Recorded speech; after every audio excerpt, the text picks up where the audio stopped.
বেলা বিকি যখন অফিস থেকে ফিরলো তারপর কিন্তু কেক টেক সাজিয়ে সুন্দর করে বার্থডেটা সেলিব্রেট করলাম। আর বাবু কিন্তু ধান দুব্য দিয়ে অলরেডি আশীর্বাদ করে নিল, সাথে মাম্মাম আর মাও কিন্তু করে নিল।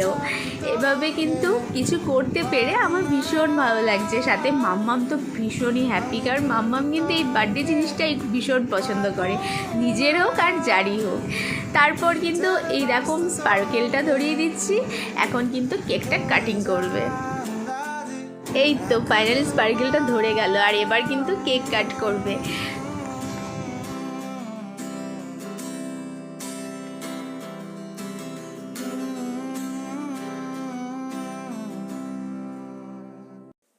সো কেক কাটিং ডান। ফার্স্টে মাম্মামকে খাইয়ে দিল, দেন আমাকেও কিন্তু খাইয়ে দিল।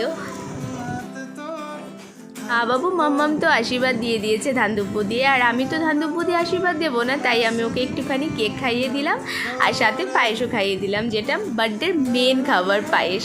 যেহেতু শ্রাবণ মাসে ওর বার্থডে, আর শ্রাবণ মাসে গোটা মাসে যেহেতু ভেজ খাওয়া হয়, আগেও বলেছিলাম বাড়িতে, তাই তেমন কিছু আইটেম কিন্তু করা হয় না। তাই ডিনারে কিন্তু কিছু সামান্য আইটেম ওর জন্য করেছিলাম, ভেজ আইটেম। তো এভাবেই বার্থডেটা কিন্তু সেলিব্রেট করলাম। তোমাদের কাছে কেমন লেগেছে অবশ্যই কমেন্টে জানিও। দেখা হচ্ছে খুব তাড়াতাড়ি অন্য কোনো ব্লগে। বাই।